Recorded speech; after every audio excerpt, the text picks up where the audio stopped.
Jemi rikthyer dhe me njëherë në fakt do të kisha dëshirë të ndaleshim pak Hyrida edhe tek përdorimi i medikamenteve dhe i antibiotikëve qoftë në shtatzëni të nënës, qoftë edhe pas lindjes për bebin kur lind nevoja në ato 2-3 vitet e para të jetës.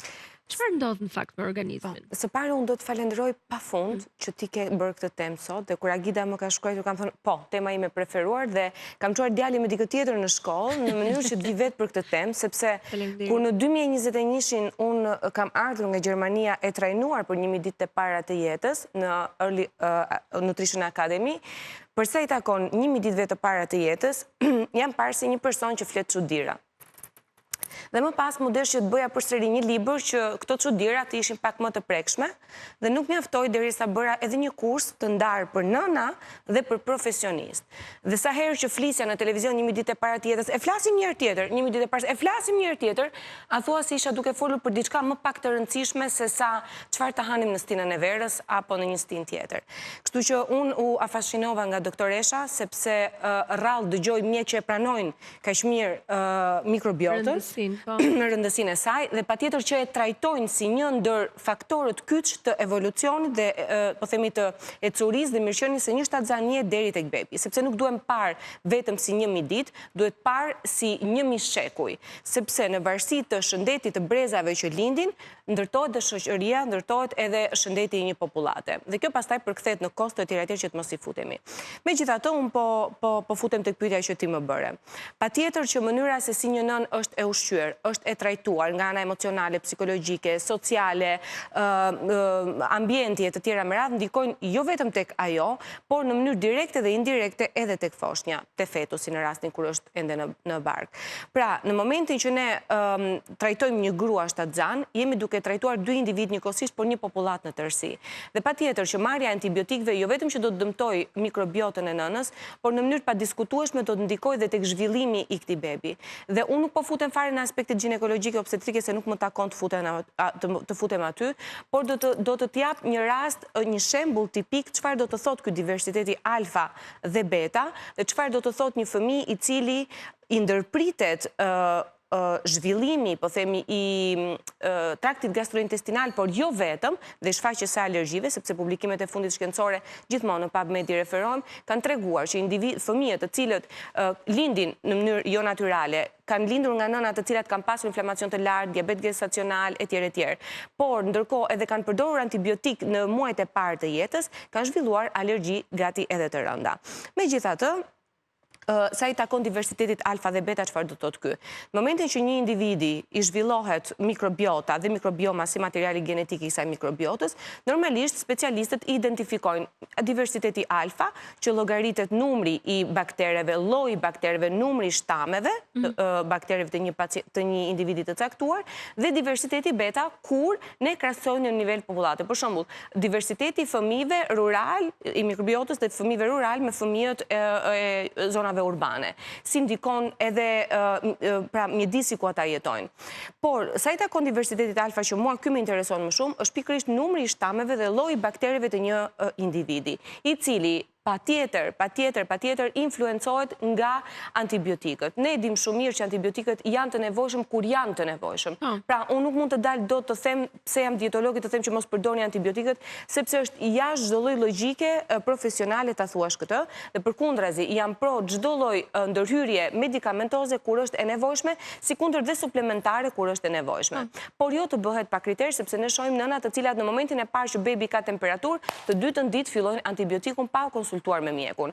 Por duhet të kuptojmë që në 3-4 muajt e parë të jetës së bebit zhvillohet ky diversiteti që unë po të thoja. Dhe në momentin që ne vendosim një barrierë, siç mund të jetë një antibiotik, e ndërpresim atë. Dhe po të marr një rast të vërtet, që e kam ende në duar. Bebi tani është 2 vjeç. Në moshën 3 muaj të jetës së vet, kishte pësuar një viroz e cila normalisht e kishte detyruar nënën të jepte antibiotik sepse mjeku ja kishte rekomanduar dhe deri këtu jemi shumë në rregull. Por ama ky beb asnjëherë nuk u pa si një diversitet mikrobial. U pa thjesht si një subjekt që duhet t'i ulnim inflamacionin, t'i stabilizonin virozën e tjera me radhë. Sigurisht për viroza nuk është antibiotiku i pari, por infeksioni që mund të lënë këto baktere, këto viroza mund edhe të na çojnë në infeksione të tjera bakteriale që mund të marrin dhe antibiotikët. Se gjithmonë thonë po është virozë pse ti marr antibiotik. Është mënyra, është përkohë, është rrugë kalimi që ky problem mund të shkojë. Ky virus të çon. Megjithatë nuk dua të merrem fare me këtë. E marrim mënyrë që mjeku e ka arsyetuar, merr antibiotikun bebi. Mori antibiotikun, viroza kaloi, sistemi imunitar i bebit fillonte të bjerë, pesha e tij gjithmonë duke rënë, ishte gjithmonë vulnerabël ndaj virozave të tjera. Pse? Sepse nuk u pa mikrobiota e kësaj bebeje. Dhe në moshën 2 vjeç, nëna kishte kaluar mjek pafund, alergolog pafund, e të tjera me derisa dikush i kishte thënë që shikose duhet ta shohësh edhe me dietolog këtë gjën. Po si mund të shikosh mikrobiotën e një foshnje 3 muaj? E para njërë bëhet, e para që në momentin që ti po jep antibiotik do të thotë që e kemi prishur tashmë statusin, ekuilibrin, balancën. Dhe post kësaj, doktoresha përmendi SCFA, që janë pikërisht postbiotikët. Ne flasim probiotik, prebiotik, po harrojmë postbiotikët, si butirat, propionat, acetat e tjera me radhë. Normalisht, në momentin që ne kemi një mikrobiot të disbalancuar për hir të antibiotikëve, virozave e tjera, sigurisht prodhimi i këtyre që unë përmenda është i minimizuar. Po këto janë një element shumë i rëndësishëm për forcimin e imunitetit të bebit dhe kujdo, dhe vazhdimsinë e jetës, po dhe një shëndetit të mirë. Sepse ne, kur flasim për vazhdimsi jete, flasim dhe për cilësi jete, pra ka ndryshuar mënyra se si kishim folur një epokë më parë me tani. Nëse më përpara ne donim të jetonim 100 vite, ne tani mund të jetojmë edhe më pak, mjafton që të kemi cilësi jete. Dhe për këtë po luftohet, edhe shkenca për këtë po punon, për të zbuluar mënyrën se si kjo jetësi të rritet edhe në mënyrë cilësore. Këto mangësi që kanë ardhur nga antibiotiku duhen suplementuar, se 3 muaj vetëm qumësh gjiri ose formul mund të marrë një fëmijë. Po, patjetër që po, sepse sot shkenca dhe farmaceutika, siç doktoresha tha, ka përpiluar dhe ka dizenjuar probiotik të posaçëm me Lactobacillus rhamnosus, i cili është shumë i rëndësishëm të përdoret në këtë rast, dhe vetë studimet me fokus pediatrik kanë treguar që ky Lactobacillus është shumë i rëndësishëm për imunitetin e bebit dhe për të rivendosur dhe njëherë balancën. Dhe sigurisht ka postbiotik që po ashtu mund të përdoren në këtë periudhë të moshës së bebit për të riekuilibruar situatën. Dhe nuk po flasim për tableta apo kapsula, por flasim për bustina apo plur, të cilët mund të hollohen edhe në ujë. Dhe që të Jo, desha të them diçka këtu, për qenë korekte, do me thonë edhe për të folur edhe për pjesën e popullatës në përgjithësi. Nuk është akoma rutin ekzaminimi i mikrobiomës intestinale të zorës në çdo fëmijë që mund të ketë patologji alergologjike, neurozhvillimit apo ku diun problematika të tjera. Pengesa që kemi ne kohët e fundit, vitet e fundit, dhe nuk flas për Shqipërinë, absolutisht që jo, flas për Italinë apo për vende tjera sigurisht të zhvilluara, është fakti që këto ekzaminime, pra ekzaminimi i mikrobiomës intestinale janë për momentin ekzaminime të kushtueshme. Janë ekzaminime që nuk bëhen në rutin, pra duhet jemi pak edhe me këmbë në tokë. Jo, sigurisht nuk e përmenda fare që ta bëjmë. Jo, absolutisht, jam shumë dakord me absolutisht të mbështes në çfarëdo lloj gjëje që ke thënë deri tani, dhe shumë bukur e solle shembullin, sepse vlen edhe nga ana klinike, domethënë edhe për pjesën e pediatrëve të përgjithshëm. Është e kushtueshme, sigurisht që ka në Shqipëri jo një, por disa laboratore, apo edhe mjek laboratori, apo mjek nutricionistë, të cilët merren me trajtimin e mikrobiomës së zorës, apo mikrobiotës në përgjithësi dhe trajtimin. Problematika tjetër e trajtimit, sigurisht që pastaj do të flasim në fund se si duhet trajtuar me probiotik apo postbiotik.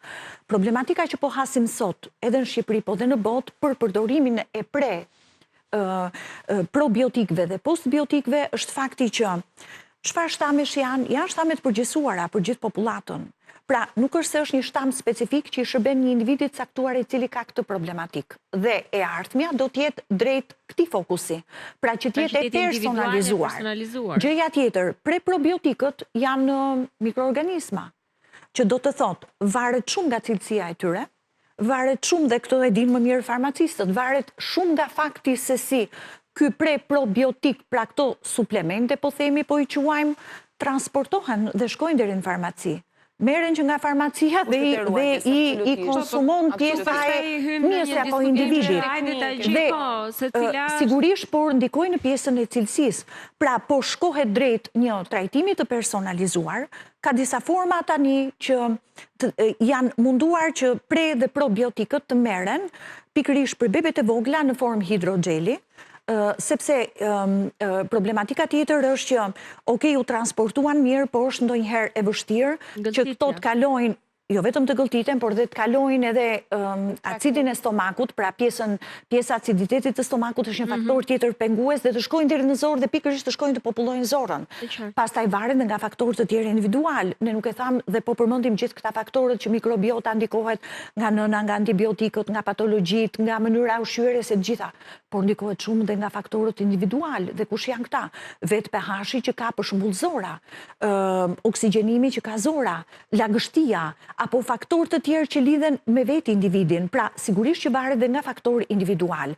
Pra, dua të them një gjë që nuk është tash pediatrit i njohin, pediatrit i japin, një pjesë e madhe e pediatrëve. Në përgjithësi, kur je në një situatë që një gamë e përgjithshme. Do me thonë, e shoh shumë mirë japin të njëjtin lloj probiotiku, pavarësisht se pati diare, pavarësisht se pati konstipacion, pavarësisht se pati nauze, pavarësisht se pati të vjella, unë shoh që jepet thuajse e njëjta, sepse është shumë e vështirë të kuptohet që duhet punuar dhe me probiotikun dhe me postbiotikun. E kam vënë re në përgjithësi. Pra nuk po flas për një pacient që zura në gojë, po flas në tërësi, gati është e njëjta. Po sepse ndoshta dhe aksesi ndaj absolutisht që për raste specifike është shumë e rëndësishme, por ajo që qëllimi i ndërhyrjes ishte që aksesi nuk është kaq i kollajshëm për gjithë popullatën. Pra, aksesi për të kryer këtë ekzaminim... Kam përshtypjen që jo për ekzaminimin më shumë se sa këshillimin ndoshta. E kisha më shumë të këshillimi. Absolutisht. Se ta kon ekzaminimin unë vetë, duke qenë që thash, jam trajnuar dhe njoh shumë mirë mikrobiotën, kam trajtuar pacientë. Na duhen nutricionistët. Jo, janë dietologe klinike në fakt, më shumë se sa kaq, edhe e them tashmë e them me burrin se pak më herët po e diskutonim dhe në panel, ne nuk kemi mësuar të mburremi me veten, por kjo është duhet dhe ta themi se kush e di nëse unë e di apo jo, pra duhet ta them unë këtë gjën. Dhe nëse shihni rrjetin tim social, unë nuk ka javë të mos postoj për këtë temë, sepse është shumë e rëndësishme. Madje kam folur aq shumë sa edhe kam thënë në mënyrë metaforike që mendimet tona vijnë nga zorra, se në një farë kuptimi bën atë sensin e vet. Absolutisht. Por jo vetëm unë, po dhe kolegët mi mje kanë folur, nuk është se... Patjetër, pasi unë isha budallaqja e shekullit, folën gjithë pastaj me radhë, u bën të gjithë, por që dua të them, edhe tek sëmundjet neurozhvilluese, shumë thonë me zë të lartë që po themi mikrobiota është ajo që shkakton. Është një faktor, pra ne gabojmë me konotacionet. Është një ndër faktor, ne nuk mund të themi që ky fëmijë ka këtë problem sepse mikrobiota e tij është dëmtuar, por mund të themi që kjo mikrobiotë mund të shkaktojë edhe këtë problem. Pra një ndër faktorët që është me ADHD dhe patjetër është e padiskutueshme kjo gjë, apo që është me autizëm përsëri mund të themi që mikrobiota është një indicio, por jo vetëm kaq. Të lidhemi me shembullin se e di që për atë po. Rasti i bebit, që tashmë është 2 vjeç si kundërthash, është trajtuar me regjimin ushqimor pa diskutim dhe për mua ose unë le të themi nënës i them, të lutem mos më fol më për peshën e këtij fëmie. Ndërkohë që percentili i rritjes është okay, ndërkohë që zhvillimi i tij është okay, behaviorale dhe normalisht edhe kognitiv. Për sa kohë ky fëmijë është aktiv, ekzaminimet sanguinidale në rregull dhe ti më flet mua vetëm për 200 gram peshë, të lutem jo. Pse? Sepse informacionet që ne dëgjojmë sot, është si rasti postimit, janë sa peshë, pesha ideale, BMI-ja. Jo, nuk është kjo. Pra, ne jemi përtej këtyre shifrave që njerëzit janë helmuar me informacionin e gabuar dhe që më vjen keq që po vazhdon të zhvillohet si temë. Ndërkohë, ky fëmijë nëpërmjet regjimit ushqimor, probiotikëve të përshtatur me rhamnosus si kundërthash, me shtamet bakteriale të dozuara sipas problemit dhe sipas moshës. Nuk po përmend emrat të firmave se nuk ka sens. Ky fëmijë brenda 3 javëve, dhe unë kam mesazhe nëse doni që ta shikoni, ka një zhvillim të jashtëzakonshëm të sistemit të vet imunitar, tani po bën 2 muaj që është me mua, të zhvillimit të tij, të peshës së tij e të tjera me radhë. Dhe nënën si kam thënë, do të më thuash për peshën pas 3 javësh. Lëre këtë fëmijë i cili për 2 vite me radhë është bombarduar në çdo lloj terapie të mundshme, medikamentoze, antibiotika, alergji, më the të thash, lëre këtë fëmijë të rimari veten, të rimari kohën trupi, sepse një dëmtim i 2 viteve nuk mund të zëvendësohet me 2 javë. Po themi e gjithë kjo terapi që ti bërë në këtë rast është me probiotik. Po, sepse mikrobiota e ti ishte stopuar në fazën kryesore, në 3-4 muajt e partë të jetës. Pra mund të rekuperojmë mikrobiotën dhe mikrobiomën. Jo 100%, por ne mund të ndërhyjmë në të. Po, sigurisht që po. Jo Një shkëputje të vogël publicitare dhe kur të rikthehemi ndalemi pak tek ndikimi i këtyre 1000 ditëve të para në zhvillimin e fëmijës, të dyja u ndalet tek ADHD-ja, tek autizmi, jemi në fund në fakt edhe pse jo të mos përmbledhim rëndësinë dhe vëmendjen që duhet i kushtojmë këtyre 1000 ditëve në kuadër të këtij të ADHD-s pra dhe të autizmit, të këtyre çrregullimeve që mund të reflektohen dhe të shfaqen pra rrugës. Takojmë pas pak, qëndroni me ne.